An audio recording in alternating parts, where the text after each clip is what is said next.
Votre famille en Europe a l'habitude de vous envoyer de l'argent? L'application TapTapSend est votre solution. Depuis l'Europe, les frais sont fixes et ne dépassent jamais 2 €. Au Sénégal, vous recevez directement l'argent envoyé sur votre portefeuille Orange Money et sans aucun frais de retrait. Grâce à TapTapSend, plus personne n'a besoin de se déplacer. Vos proches en France, en Italie, en Espagne, en Allemagne, en Hollande, Belgique vous envoient directement de l'argent depuis leur canapé et vous le recevez dans votre Orange Money. Jërëjëf TapTapSend.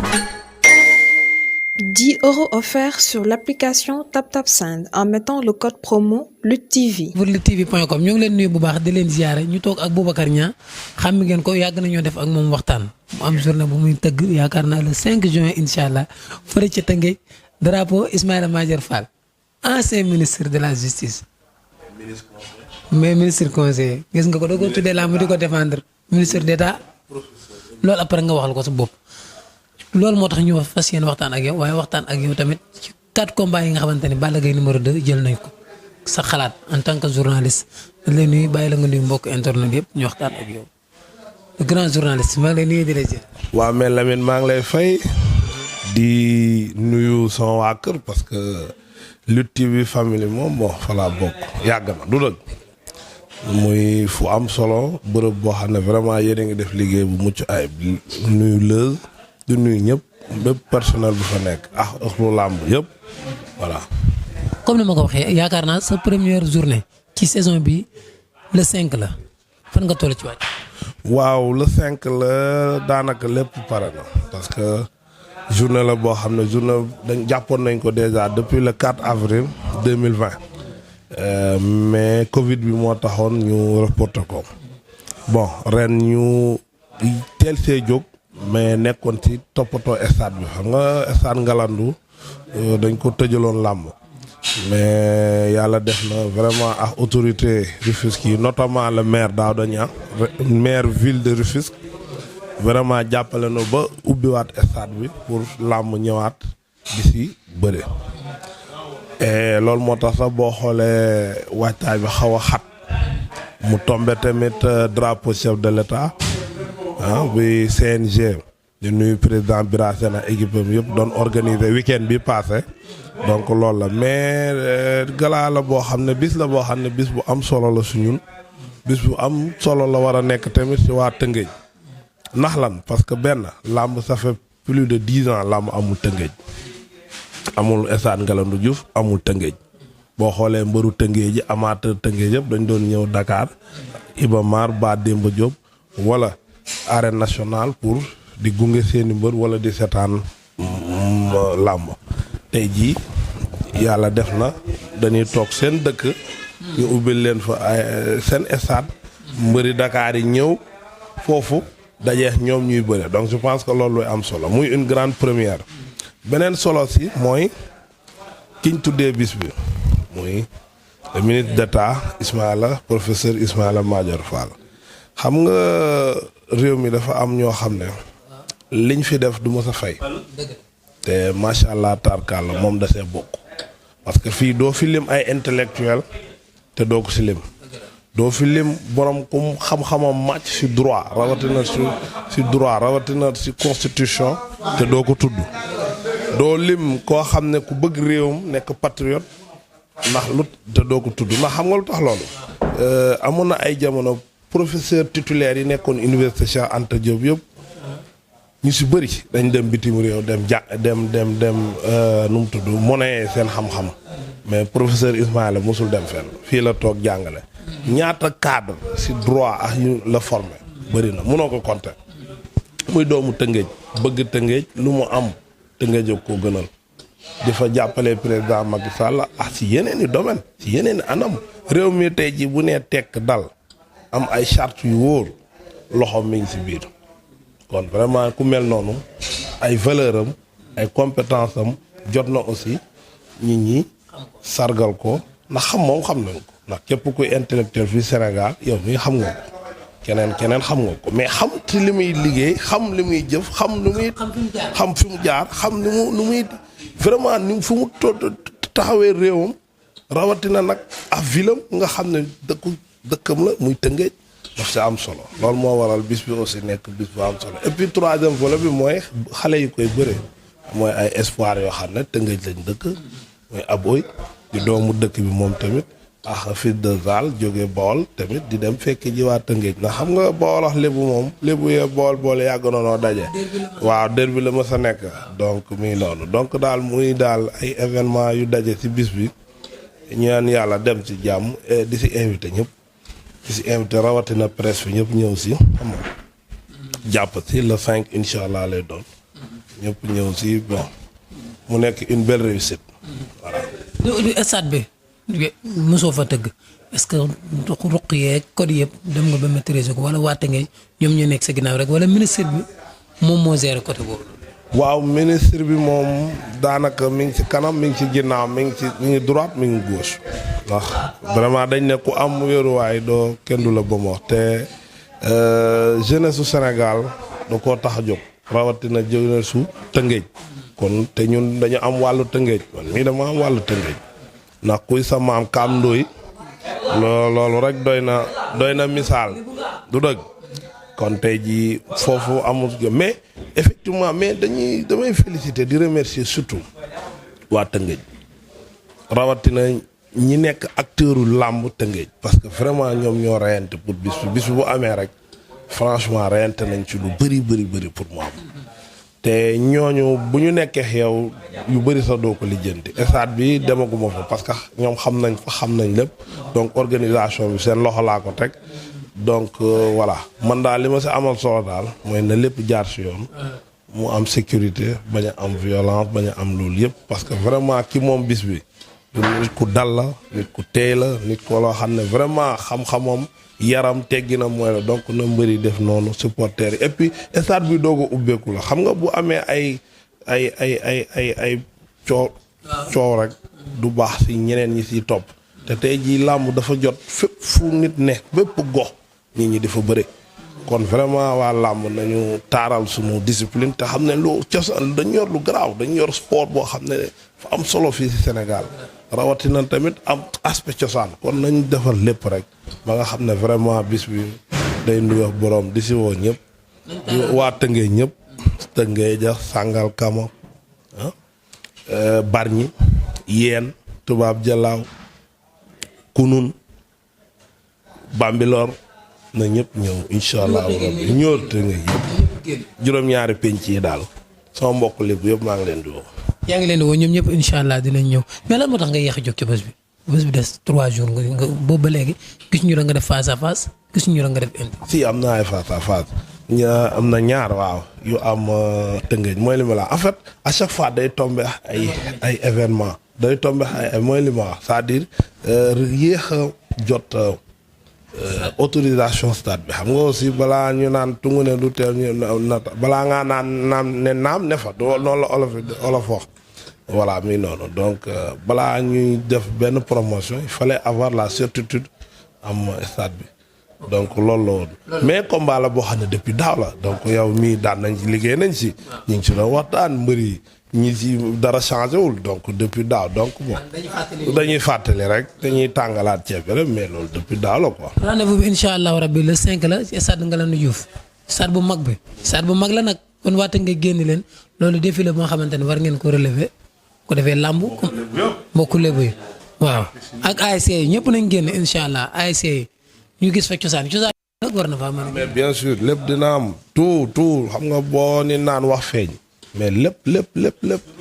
parce que lépp ñëpp parce que sama mbokk yëpp dinañ génn. incha allah kon nañ ci door kot ba le 5 incha allah rabbi foofu diggante arobase la ak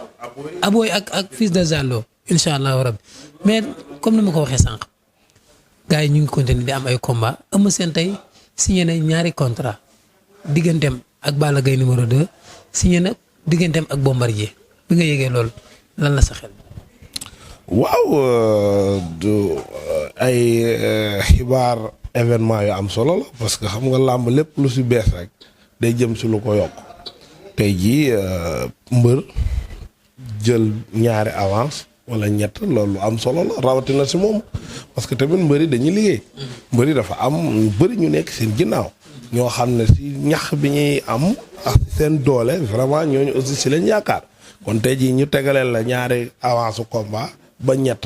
loolu mënuñu lu dul en tant qu'être humain tàccu rafetlu ko promoteur bi def loolu tamit day wane ne rek mi ngi si ay planification te loolu aussi baax na parce que làmb aussi baaxoon na innovation yu mel ni di si am mooy ñuy dem ba nga mën a am benn calendrier xam nga li ma pas di liggéey au jour le jour kese mais am calendrier boo xam ne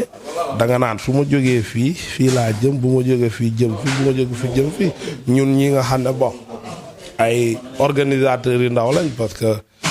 bi ñu duggee si làmb di organiser làmb yàggul mais ñun sax am nañ genre canevas yu mel noonu am ay dates yu bëri yoo xam ne da nga koy teg ne su ma jógee le 5 juin te nga damay dem le 11 juillet Iba Mar jógee 11 juillet Iba Mar dem le 25 juillet Mbour xam nga jóge fa donc loolu dafa nekk lu am solo rawatina nag Gaston nga xam ne vraiment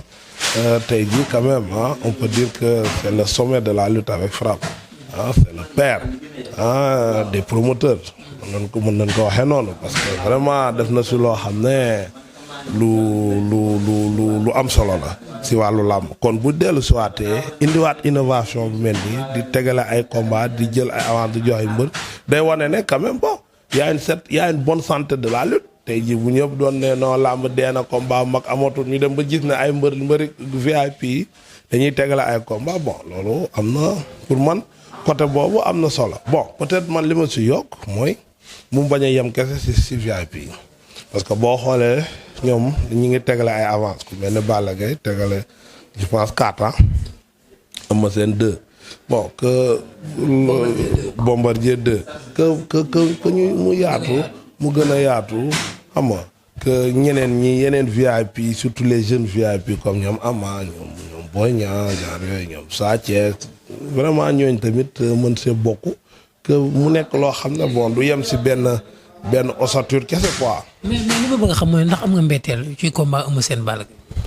si am naa si mbetteel parce que dama yàgg fekk waxtaan Eumeu Sène mu wax ne moom du jëlaat combat bi loolu moom lu am la parce que maay fàttaliku entretien bi mu nee woon même bu doon lekk suuf sax du bëre Balla Gaye yàlla def na man mi la ko waxoonoon si sunu làmb donc bon mbetteel la mais benn côté tamit du mbetteel parce que xam nga souvent bon mbër yi des fois. parce que mbër lu mu wax même bu nekkee sax dëgg la gars yi parfois dañ naan waxu mbër la. bien sûr des fois bon seen wax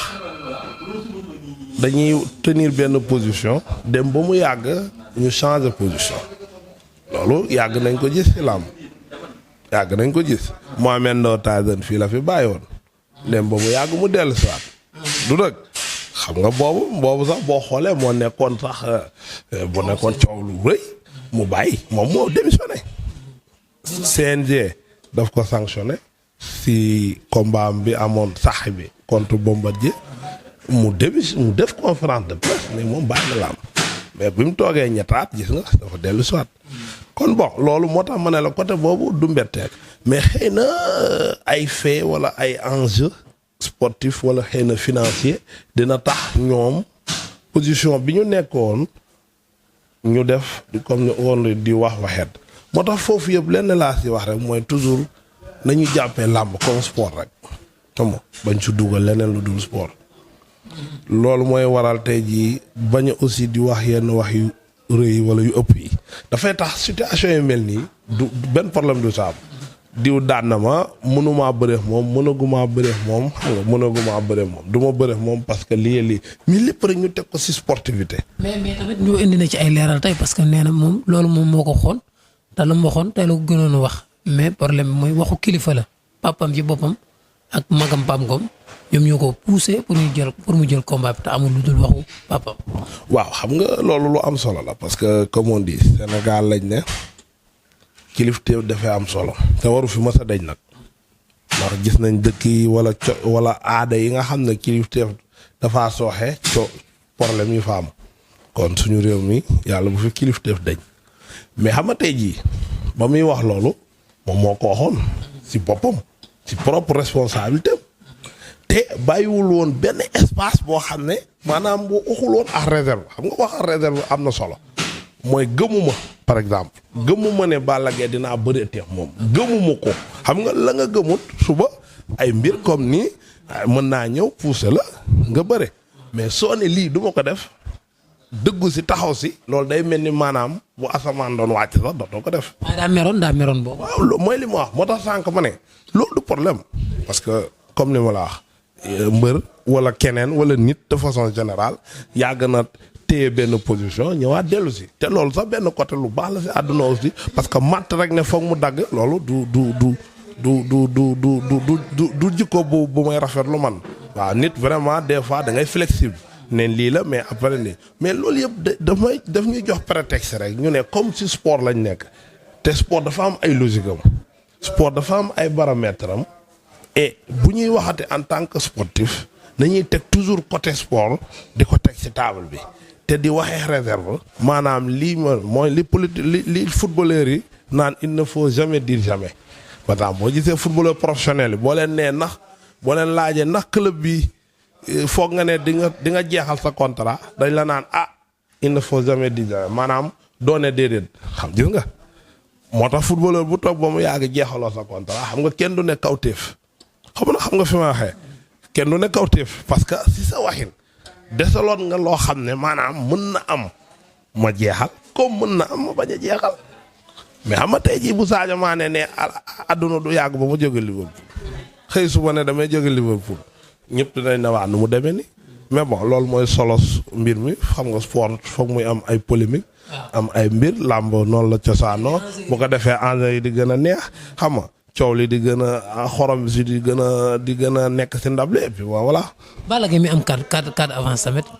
ban gis-gis nga. waaw Palla c'est la première fois ci carrière mu teg la avance mais je pense que tey jii ñi ko yor ay agent am nee nañ dafa day préparer retraite am je pense dégg naa lu mel noonu. que day préparer retraite am wala day préparer reconversion te fu ñuy waxee reconversion mooy newoon ci mbir ba ko dem nekk ci leneen. du dëgg waaw kon xëy na loolu mooy logique gu muy tegale ay combat mais nag bon bu bëree tamit baa du ko jural aussi ay gàllankoor ndax xam nga déjà préparer benn combat rek dafa metti nga teg ci ñaar pour man c'est raisonnable mais ñeent est-ce que du am problème de concentration de récupération mais surtout affaire mystique parce que aussi lamb du comme football nga xam ne tey samedi damay jouer Jaraaf sama équipe bi ma leen di nuyu ñoom ñëpp suba nga bëree Tëngéej nga football Tëngéej FC bii di ñëw nga jouer nga football ak Ñambur de Louga non loolu football mais làmb xam nga mystique dafay rax tey jii da ngay gis bu ñu tuddee combat rek daanaka waar bi côté mystique day daal di tàmbali du dëgg léegi est-ce que loolu aussi damay laaj est-ce que loolu aussi narta indi du indi ay jiixi jaaxati ci Balla Gaye du ko indil ay gàllankoor loolu yëpp mën naa ne parce que dañuy faral du ne benn xawma ñaar du bëre waaw kay ñaar du bëre ñett du bëre te ñaara man kenn mu ngi noonu est-ce que ñu ñëpp tey ji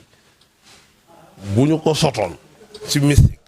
te fekk moom instant mi ngi ci Balla mi ngi ci Bombardier ndax yaakaar naa Bombardier lay njëkk bëreel bu jógee ci Bombardier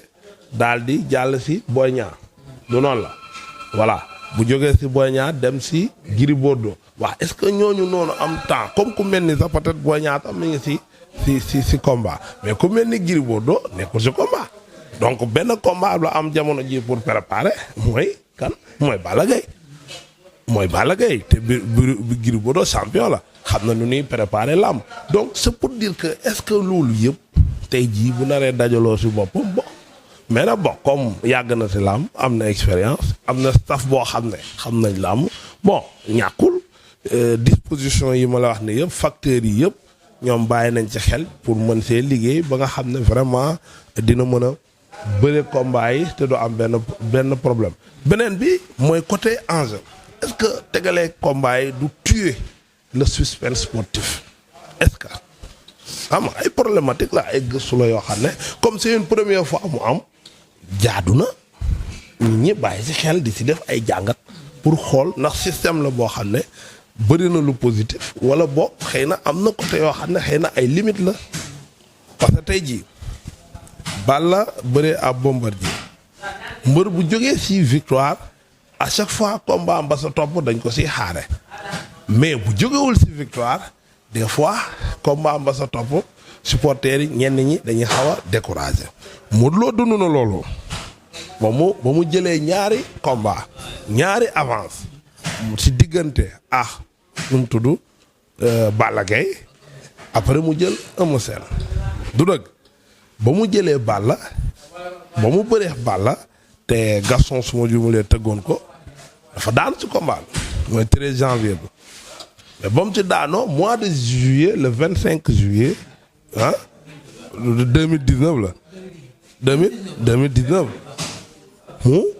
bëree war a bëree combat royal Eumeu Sène mais gis nga pour la première fois de sa carrière wala bokk pour la première fois bi nga xamee ne moom nekk na dugg na si ëttu langue VIP yi ay public am wàññeeku jour boobu ku ñëw Léopold Senghor xam ne mbooloo xarañ loo comme ni ñu koy woowee Modou Lo public am affluence am dafa wàññeekoon bu baax a baax yaa dégg te loolu su ma jumlee am na ay gàllankoor si organisateur bi tëggoon combat bi kon nga gis ne modèle boobu am na solo mais si kaw mbëri di am ay victoire mais bu ñuy am ay rëq-rëq mën na am benn incidence boo xam ne dafay am ci côté promoteur bi donc ndax promoteur bi bàyyi na xel aspect boobu bon loolu mooy question la. am na solo loolu mooy sa gis-gis comme ni ko olof di waxee wuute gis-gis mooy waral marchandise di jar rendez-vous bi le 5 la incha allah fële ci Tëngéej looy tàgg. waaw di woote ñëpp di woo kilifa yi nekk Tëngéej ñëpp. après le 5 fu kañ nga ñëw. le 11 juillet. balaa may ñëw si le 11 damay ñëw d'abord si le 5. mooy di woo kilifa ndax xam nga Tëngéej dëkku cosaan la. boo woowee autorité politique yi commencé par le maire Daouda Niang ñu ngi koy invité personnellement. parce que li mu def si bis bi moom tamit taxawaay bi mu si am ak équipe municipale am yëpp vraiment ñu ngi leen di xaar bu baax ci bis bi mais bu ñu jógee foofu ak mboole mu maire ak autorité préfectorale administrative dañuy ñëw si champion Tëngéej doomu Dangu bis bi bisam la doomu Dangu ñoom Mamaya ñoom ñëpp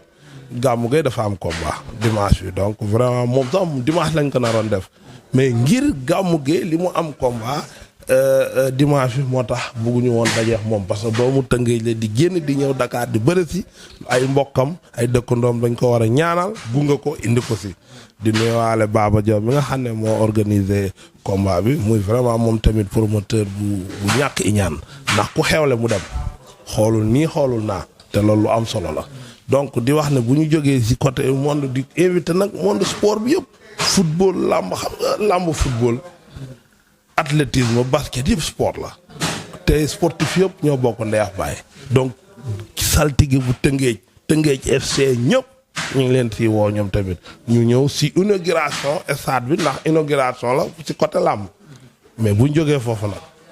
il faut que ñu woo autorité coutumière yi ankay jaraaf yi saltige yi ndey ji réew yi ñi nekk si tund bu yëpp ñoom ñëpp ñu ngi leen di tàggu si bis bi di leen wax ñu ñaanal nu si bis bi di ñaan ñëpp di woo ñëpp ak sama mbokk mool yi nañu tëmbal gaal yi daal di ñëw si bis bi tàmm waaw kay mu ngi noonu tàggu ko nag waaw kooku sunu maam la waaw tàggu nañ la maam boy donc mi ngi noonu di ñaan ñëpp di ñaan daal jàmm salaam buñ jógee foofu le 5 incha allah ñu dem le 11 nag daa Ibamar day am surprise bu si am mais loolu damay bàyyi borom waxal ko boppam. la sama drapeau la loolu yaa koy waxal sa bopp. ah non waaw non si lu leer le 11 incha allah moom képp kuy soppee Lutte TV rawatina Lamine Seck le jeune et talentueux reporter moom mi nga xam ne moo yóbbu retraite magami vraiment moom dañ ko si sargal si benn drapeau boo xam ne ñu ngi si woo waa làmb yëpp comme poussé nga ma wax ko donc mi ngi noonu. boo fa jógee le 25 juillet nga ñëwaat. le 25 juillet Mbour. waaw di wax waa Mbour vraiment ñu xaar ma di nuyu Bombardier au passage nuyu ñëpp ñoom nañu xaar le 25 foofu tamit combat la bu doon am depuis 2020 ndax Covid ba amul donc foofu tamit dañuy dem régler nu mu tudd contrat honorer suñu contrat foofu mais libérer aussi mbëri voilà di si woo tamit foofu ñëpp incha allah ok. Votre famille en Europe a l'habitude de vous envoyer de l'argent? L'application TapTapSend est votre solution. Depuis l'Europe, les frais sont fixes et ne dépassent jamais 2 €. Au Sénégal, vous recevez directement l'argent envoyé sur votre portefeuille Orange Money et sans aucun frais de retrait. Grâce à TapTapSend, plus personne n'a besoin de se déplacer. Vos proches en France, en Italie, en Espagne, en Allemagne, en Hollande, Belgique vous envoient directement de l'argent depuis leur canapé et vous le recevez dans votre Orange Money. Jërëjëf TapTapSend. 10 € offerts sur l'application TapTapSend en mettant le code promo LUTTV.